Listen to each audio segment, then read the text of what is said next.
Assalamualaikum warahmatullahi wabarakatuh. Salam rahayu dan kebahagiaan senantiasa menyertai di dalam setiap kejadian.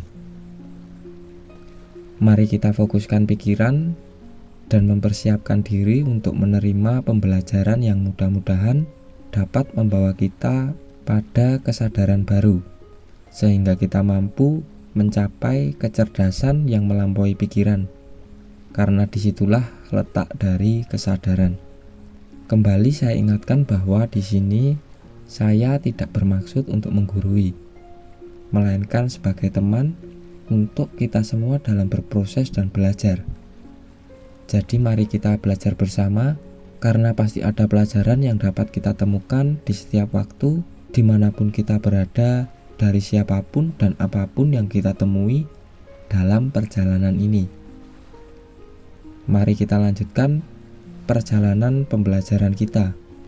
Jadi Allah Subhanahu wa Ta'ala, sang pemilik semesta ini, menciptakan semesta ini dengan satu hukum, namanya hukum sebab akibat, atau sering disebut kalau bahasa fisikanya hukum aksi reaksi itu.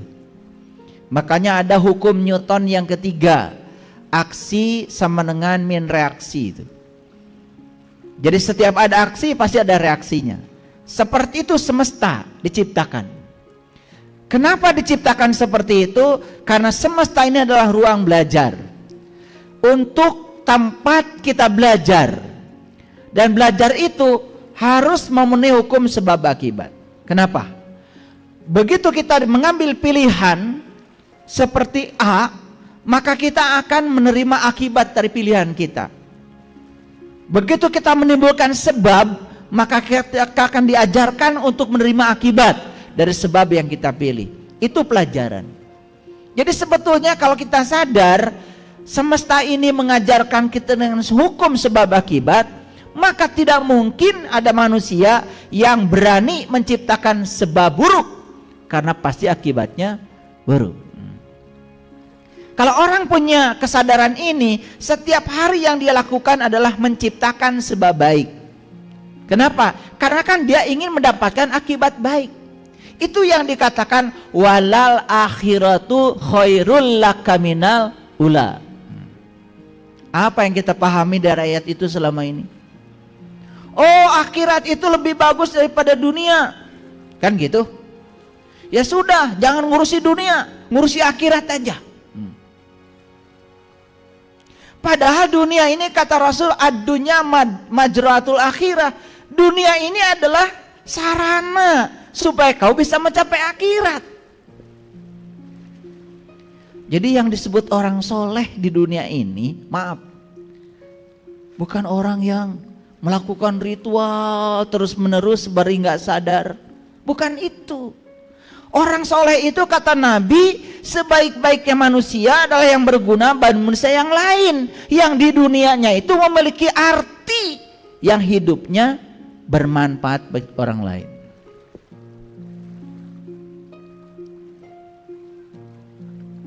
Karena selama ini mengartikan soleh itu kerangka berpikir kita sudah salah. Kalau orang sungguh-sungguh bekerja pagi-pagi sudah pergi, dia ngantor, dia memerankan perannya. Yang kerja di bank, dia kerja memerankan perannya sebagai pegawai bank yang profesional. Yang jadi guru, dia pergi menjalankan tugasnya sebagai guru, menjadi kepanjangan tangan Allah untuk menyampaikan cinta kasih Allah lewat perannya masing-masing. Yang jadi polisi, yang jadi tentara, yang jadi apa saja. Dan kita nilai mereka itu sedang mengerjakan pekerjaan dunia. Begitu bukan? Terus kamu yang gak kerja setiap hari terus aja one day, one judge, ngerti juga enggak gitu. Kan kalian menganggap kalian sudah mengerjakan akhirat, begitu? Itu yang keliru. Quran itu pedoman supaya kita saat mengerjakan pekerjaan dunia benar. Makanya pahami, terapkan dalam kehidupan dunia, itu baru soleh. Saya tanya, kalau begitu kita diutus ke dunia untuk ngurusi apa di dunia ini? Ngurusi apa? Ngurusi dunia. Maka kita diutus ke dunia, tugas kita ngurusi dunia. Nah, tetapi untuk ngurusi dunia, kita sudah dibekali nilai-nilai ketuhanan yang ditiupkan bersama Ruhku. Itu yang harus dipakai oleh kita. Kalau kita ngurusi dunia dengan menggunakan nilai-nilai ketuhanan, nilai-nilai ilahiyah, Rahman, Rohim, Malik, Kudus, Salam, sampai Sobur, semua dipakai, itu baru akhiratnya akan selamat. Di dunianya sukses, akhiratnya pasti sukses. Dan sukses itu bukan berarti kita hartanya banyak, jabatan tinggi, bukan. Sukses itu ketika kita di dunia bisa menjalankan rencana semesta untuk kita. Karena kita datang ke dunia direncanakan oleh Allah. Maka tugas kita di dunia adalah memastikan bahwa kita di dunia menjadi kepanjangan tangannya Allah untuk menyampaikan cinta kasihnya Allah. Paham? Paham? Ya, awas. Jangan dikira ibu-ibu masak di dapur itu untuk urusan dunia, bukan. Itu urusan akhirat. Coba pagi-pagi waktu masak, Bismillahirrahmanirrahim. Ya Allah, saya jadi istri, dikasih keahlian olehmu untuk bisa memasak melayani suami. Dan saya yakin saya sedang dipakai oleh Engkau untuk menjadi kepanjangan tanganmu, menyampaikan cinta kasihku kepada anak-anakku dan suamiku yang perlu pelayananku. Coba, pasti masakannya enak. Sudah ada riset ya, orang yang masak marah-marah, terburu-buru, gak enak. Ada risetnya itu. Makanya ibu saya kalau masak apa saja enak. Karena apa? Mungkin karena melakukannya senang. Ya kan? Hati-hati tuh. Coba kalian masak marah-marah, pasti di samping ada peluang gosong. Ya kan? Udah jelas gak gosong pun gak enak itu. Karena tidak ada energi cinta ke situ, nggak ada energi cinta yang masuk ke situ. Jadi hati-hati itu. Ya. Nah, mari kita lihat ya lebih dalam lagi. Sebab baik akan mengakibatkan akibat baik dan berujung kebahagiaan. Setuju? Oke. Mau bahagia? Kalau ditanya itu kalian tuh luar biasa jawabannya. Mau bahagia? Mau. Syarat bahagia harus menciptakan sebab baik supaya akibatnya baik. Akibat baik membawa kepada kebahagiaan. Lah, ingin bahagia tetapi yang diciptakan sebab-sebab buruk. Aneh bukan? Setelah memahami kajian hari ini, oh, ternyata bahagia itu sederhana. Saya harus selalu menciptakan sebab baik. Kata-katanya baik, niatnya baik, pikirannya baik, lakukan dengan cara yang baik, pasti akibatnya baik. Ujungnya pasti bahagia.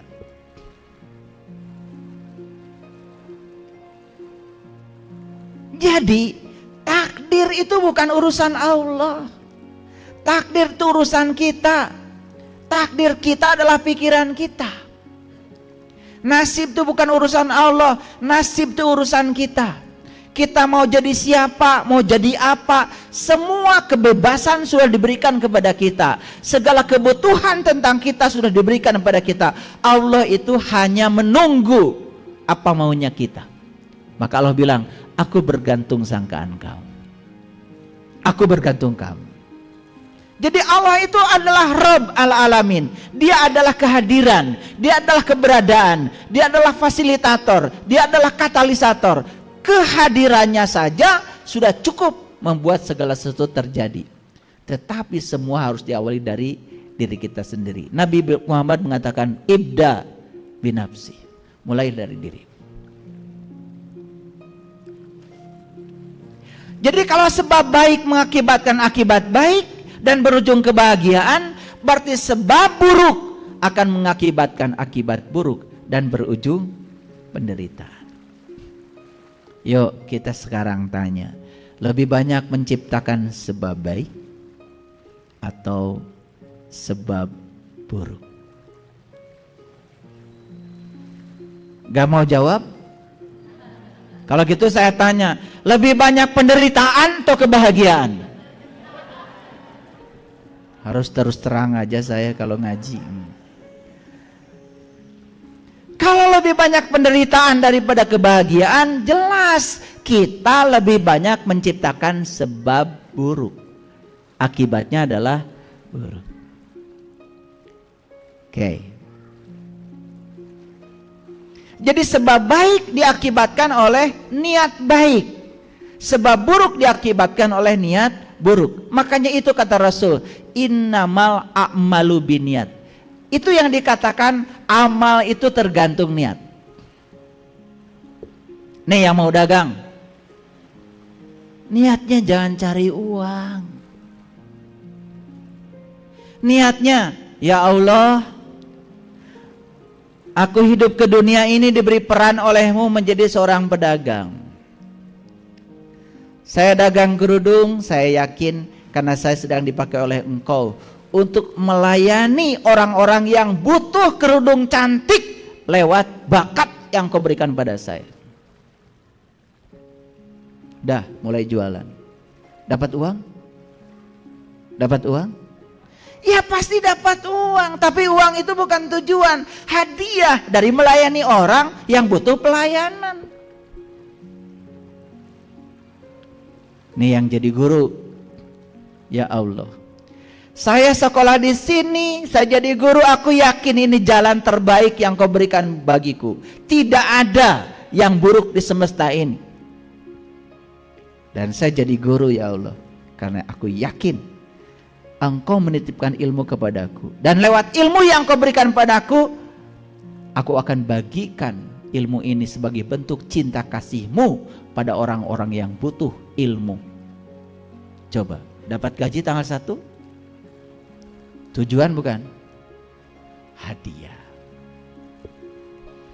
Itu yang namanya mencari Allah, bukan mencari uang.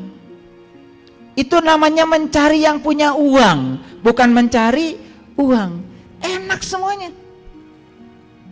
Itulah pentingnya kita memahami Bismillahirrahmanirrahim, atas nama Allah yang Maha Pengasih dan Maha Penyayang. Atas nama, siapa yang boleh mengatakan atas nama? Satu, yang sudah kenal kepada yang diwakilinya. Kalian kenal? Enggak. Bilangnya atas nama. Syarat yang kedua mengatakan atas nama Allah, kita harus mewakili sifat-sifat Allah. Saya yakin kalian udah biasa baca Bismillahirrahmanirrahim. Mau masak Bismillahirrahmanirrahim. Udah kayak robot. Betul? Sedikit saja yang tidak dikehendaki langsung keluar tuh sifat aslinya. Padahal sudah jelas, saya masak karena saya ingin membawa sifat Rahman dan Rahimnya Allah. Jangan dianggap kecil. Tidak ada peran yang buruk di semesta ini. Semua peran itu bagus, menjadi buruk karena penilaian kita yang buruk. Jangan dikira loh, jadi ibu rumah tangga itu luar biasa, jam kerjanya tanpa batas. Tapi coba kalau niatnya nggak beres. Tidak ada niat di sini. Saya jadi ibu rumah tangga karena saya sedang dipakai oleh Allah. Untuk apa? Untuk melayani orang-orang yang saya cintai di rumah ini. Coba besok-besok begitu, luar biasa nanti. Berkahnya luar biasa. Yang saya ajarkan ini ilmu praktis, yang bisa diajarkan langsung karena saya sudah menjalankannya. Bukan ilmu-ilmu teoritik. Saya tidak menjanjikan pahala nanti, saya menjanjikan pahalanya langsung kita rasakan saat ini. Paham sampai sini?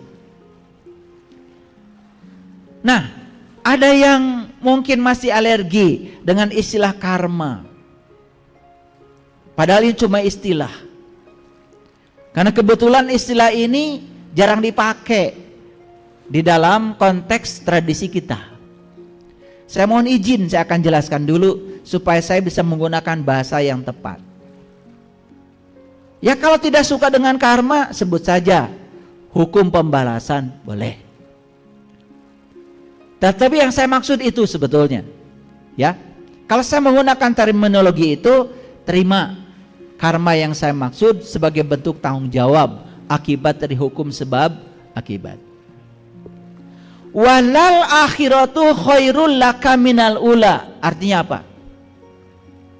Akhirat itu lebih bagus daripada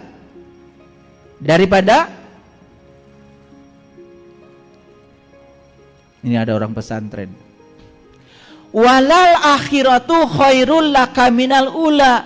Akhir itu lebih bagus daripada awal. Ngerti maksudnya? Kan akhir itu akibat daripada awal. Jadi kalau ingin akhirnya bagus, ciptakan awal yang bagus. Itu yang dimaksud dengan walal akhiratu khairul lakal minal ula.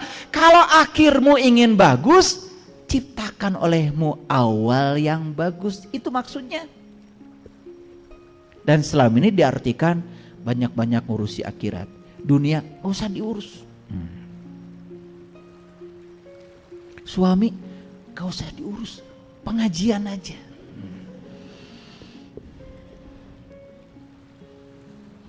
Anak nangis gak usah diurus. Yang penting Iqra 1 sampai Iqra 6 selesai. Kan kita sudah salah kaprah. Saya tidak mengartikan itu salah, tetapi itu bukan satu-satunya. Bukankah kita datang ke dunia menjadi pelayan? Subhanallah. Layani anak kita, layani suami kita, layani pasangan hidup kita, layani mereka. Tempatkan diri kita sebagai tangan Allah sedang melayani mereka, menyampaikan cinta kasih Allah. Itulah akhiratmu. Jadi saya buka dulu rahasia, walal akhiratu khairul laka minal ula. Apa artinya? Akhir itu khair. Kalau awalnya khair. Mau akhirnya khair? Yuk sekarang jangan menciptakan sebab buruk. Ciptakan sebab baik. Akhirnya pasti baik. Itu yang dimaksud dengan walal akhiratu khairul laka minal ula. Kalau leluhur saya, kakek saya mengajarkan pada saya ketika saya tanya, "Kek, ari akhirat teh naon?" Akhirat majang. Akhir tinu pagawean maneh. Sesederhana itu kakek saya mengajarkan saya. Akhirat mah akhir tinu pagawean maneh. Jadi akhir itu kan sebetulnya ya akibat dari sebab yang kita timbulkan. Makanya sing percaya ayana akhirat. Percaya? Percaya? Percaya adanya akhirat. Itu begini caranya. Saya percaya setiap sebab yang saya timbulkan pasti akan ada akibatnya. Makanya saya hati-hati menciptakan sebab. Itu namanya beriman kepada akhirat. Paham sampai sini? Nah, akhirat itu dalam konteks yang lebih tinggi lagi, akhirat itu terminal terakhir. Terminal kita yang awal Allah, terminal terakhir kita Allah. Innalillahi wa inna ilaihi rajiun. Jadi sebetulnya akhirat yang sebenarnya adalah Allah. Jadi kalau kita sudah menciptakan sebab baik, memerankan peran Allah di kehidupan ini sesuai dengan rencana Allah, berarti kita akan menuai akibat baik. Kembalinya kemana? Ke Allah. Itu maksudnya. Hayang euy ka Allah. Hayang euy ka Allah. Kampil euy ka Allah. Allah Maha Suci, Harus suci kita. Gitu. Allah mau welas masih sing ulasan sing asihan. Pasti wina ka Allah. Yang pembenci, pendengki, tidak bisa memaafkan, dendam puluhan tahun, mau balik ke Allah. Kamana cingang? Tah nyangkut tah. Di nu tangkal Bougainville biasana nu kitu. Orang yang cucukan di dalam, tahu cucukan? Banyak duri di dalamnya. Pasti nyangkut di pohon berduri. Paling mewah juga di pohon kaktus. Paham ya? Ini bukan main-main loh. Bukan main-main. Saya udah bisa lihat kok. Itu jeleknya saya itu. Kalau ada yang meninggal, saya itu tahu dia pulang atau tidak. Makanya saya suka nangis. Sebenarnya bukan nangis apa ya, cuman ya apa ya, ulas asih atau apa nggak tahu. Cuman merinding aja, kasihan gitu.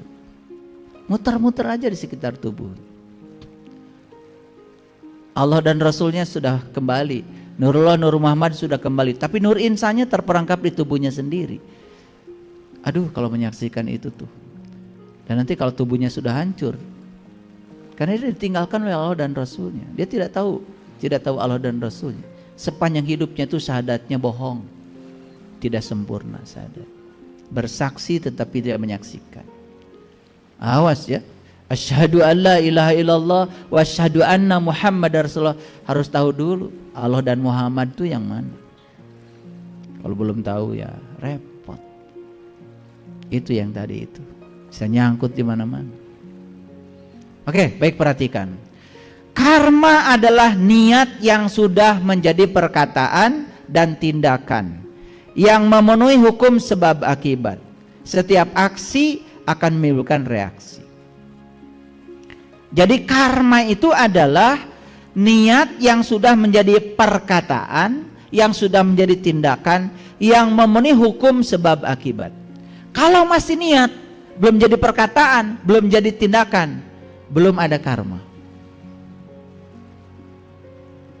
Tapi kalau sudah menjadi perkataan, sudah menjadi tindakan, baik perkataan baik maupun perkataan buruk, tindakan baik maupun tindakan buruk, itu sudah pasti di belakangnya ada yang ngikutin, sebab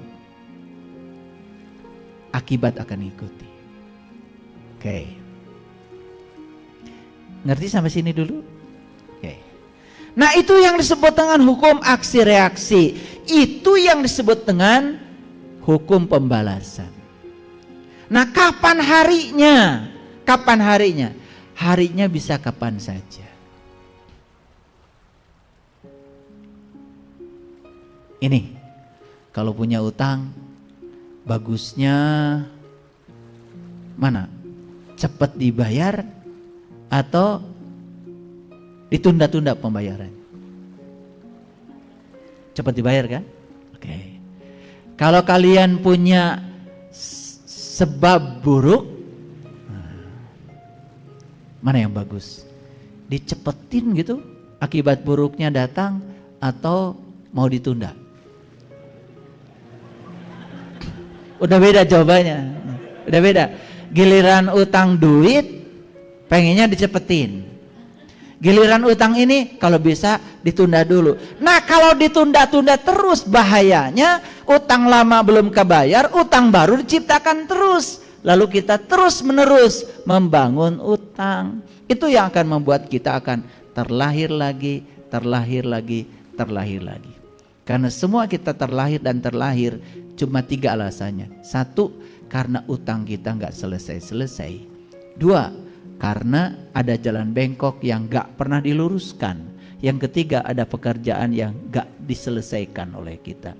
Itu yang akan membuat kita terus-menerus terjebak oleh siklus kehidupan. Makanya tidak bisa inna lillahi wa inna ilaihi rajiun. Kan di Quran dikatakan, kaifa takfuruna billahi wa kuntum amwatan fahyakum summa yumitukum summa yuhyikum summa yumitukum summa yuhyikum summa yumitukum, terus begitu, wa ilaihi turja'un. Jadi sebelum kita bersih, maka kita diberi kesempatan untuk membersihkan diri. Lahir mati, terus berulang-ulang sampai akhirnya bersih, baru kembali. Bukankah itu merupakan sebuah rahman dan rahimnya Allah? Hebat, Allah udah ngasih kesempatan banyak. Betul apa tidak? Daripada kesempatannya sekali. Sekali diberi kesempatan, sudah langsung dihukumi aja. Masuk neraka seumur-umur katanya. Bahaya itu. Ngerti sampai sini? Ngerti? Oke, ulangi lagi. Utangnya lebih bagus dicepetin bayarnya atau ditunda? Dicepetkan. Jadi kalau kita pernah nyubit orang, kira-kira orang yang dicubit sakit nggak? Nah, di mana kita nyubit? Di mana kita nyubit? Ya di sini, di dunia. Ketika masih punya tubuh, bukan? Kalau kita nggak punya tubuh, nggak bisa nyubit. Nah, orang yang dicubit oleh kita punya tubuh nggak? Punya tubuh. Nah, kalau kita nyubit orang dan dia punya tubuh, sakit yang ditimbulkan orang oleh kita kepada orang itu akan terjadi pada diri kita, sesakit itu. Kalau kita nyubitnya di sini, berarti kita akan dibalasnya di mana? Ya di sini. Selama ini kita mengartikan dibalasnya nanti di sana. Loh, kalau di sana nggak punya tubuh, nggak kerasa cubitannya. Nggak adil dong. Betul apa tidak? Ya. Kalian nipu di mana? Di sini. Balasannya ditipu lagi di mana? Ada yang pernah ditipu? Ya sudah. Terima kasih ya Allah. Aku sudah ditipu. Jangan-jangan karena orang ini pernah aku tipu di kehidupan yang sebelumnya. Tidak mungkin ini terjadi kalau aku tidak melakukannya. Kalau ini cara engkau melunasi utangku, selesai. Terima. Beres kan?